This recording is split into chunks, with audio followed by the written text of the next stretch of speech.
This is going to have both chapters 24 and 25, then because it's connected and it's the Narasimha Avataram. So, chapter 24, Narayana. हिरण्याक्षे पौत्रिप्रवरवपुषा देव भवता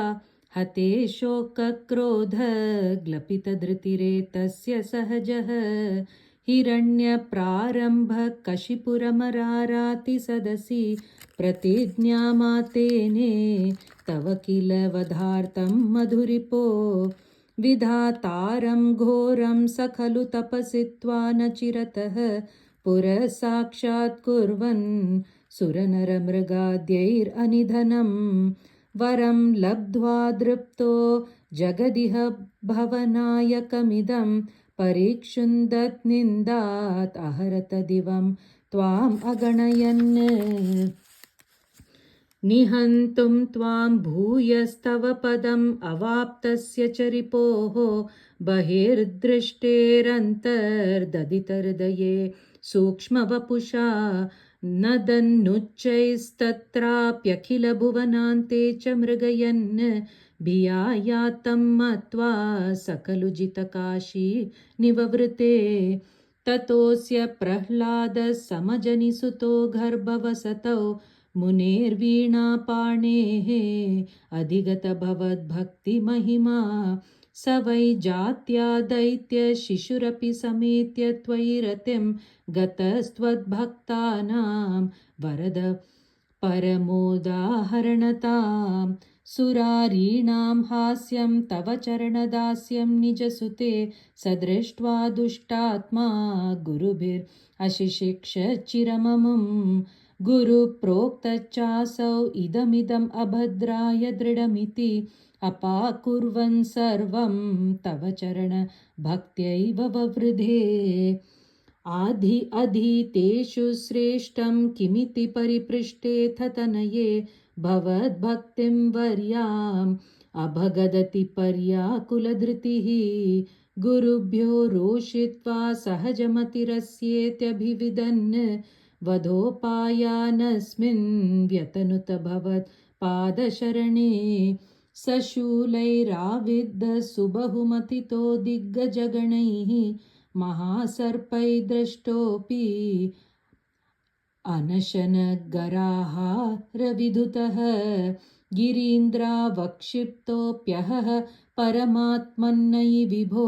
त्वयि न्यस्तात्मत्वात् किमपि न निपीडाम् अभजत् ततः शङ्काविष्टः स पुनरतिदुष्टोऽस्य जनको गुरूक्त्या तद्गेहे किल वरुणपाशैस्तमरुणत् गुरोश्चासान्निध्ये स पुनरनुगान् दैत्यतनयान् भवद्भक्ते तत्त्वं परममपि विज्ञानमशिषत् पिता शृण्वन् बालप्रकरमखिलं त्वत्स्तुतिपरं रुषान्दप्राहैनं कुलहतक कस्ते बलमिति बलं मे वैकुण्ठस्तव च जगतां चापि सबलं स एव त्रैलोक्यं सकलमिति धीरोऽयमगदीत्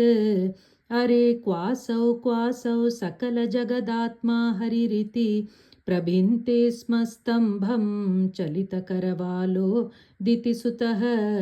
अत पश्चाद्विष्णो न हि विदितुम् ईशोऽस्मि सहसा कृपात्मन् विश्वात्मन् पवनपुरवासिन् मृडय माम् स्तम्भे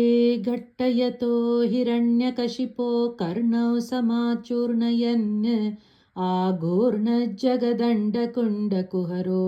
घोरस्तवा भूद्रवः श्रुत्वा यं किल दैत्यराजहृदये पूर्वं कदाप्यश्रुतं कम्प कश्चन सम्पपातचलितोऽप्यम्बोजभूर्विष्टरात् दैत्ये दिक्षु विसृष्टचक्षुषि महासंरम्भिणीस्तम्भतः सम्भूतं न मृगात्मकं न मनुजाकारं वपुस्ते विभो किं भीषणमेतदद्भुतमिति व्युद्भ्रान्तचित्ते सुरे विस्फुर्जद्धवलोग्ररोमविकसद्वर्ष्मा समाजृम्भताः तप्तस्वर्णसवर्णघूर्ण दतिरूक्षाक्षं सटाकेसर प्रोत्कम्प प्रनिकुम्बिताम्बरमहोजीया तद्वेदं वपुः व्याप्तमहादरी सखमुखं खड्गोग्रवल्गन्महा जिह्वा निर्गमदृश्यमानसमुह सुमहा दंष्ट्रायुगोड्डामरम् उत्सर्पद्वलिभङ्गभीषणहनुं ह्रस्वस्थवीयस्तरग्रीवं पीवरदो शतोद्गतनखक्रूरांशुदूरोल्बणं व्योमोल्लङ्घिघनो घनाघनोपमघन प्रद्वाननिर्धावितस्पर्धालुप्रकरं नमामि भवतस्तन्नारसिंहं वपुः नूनं विष्णुरयं निहम्य मुमिति भ्राम्यद्गताभीषणं दैत्येन्द्रं समुपाद्रवन्तमधृता दोर्भ्यां पृथुभ्याम् अमुं वीरो निर्गलितोऽथ खड्गफलकौ गृह्णन् विचित्रश्रमान् व्यावृण्वन् पुनरापपात भुवनग्रास्तोद्यतं त्वामहो भ्राम्यन्तं दित्तिजाधमं पुनरपि प्रोद्गृह्य दोर्भ्यां जवाद द्वारेथोरुयुगे निपात्य नखरान् व्युत्थाय वक्षो भुवि निर्भरगलद्रक्ताम्बुबद्धोत्सवं पायं पायुमुदैरयो बहुजगत् संहारि सिंहारवान् त्यक्त्वा तं हतमाशु रक्तलहरी सिक्तोन्नमद्वर्ष्मणि प्रत्युत्पत्य समस्तदैत्यपटलीं चाखाद्यमाने त्वयि भ्राम्यद्भूमिविकम्पिताम्बुधिकुलं व्यालोलशैलोत्करं प्रोत्सर्पत्कचरं चराचरमहो दुस्ताम् अवस्थां ददौ तावन्मांसवपाकरालवपुषं घोरान्त्रमालाधरं त्वामद्ये सभमिद्धरोषमुषितं दुर्वारगुर्वारवम् अभ्येतुं न शशाक कोऽपि भुवने दूरे स्थिता भीरवः सर्वे शर्वविरिञ्च वासवमुखाः प्रत्येकमस्तोषत् भूयोऽप्यक्षतरोषधाग्नि भवति ब्रह्माज्ञया बालके प्रह्लादे पदयोर्नमत्यपभये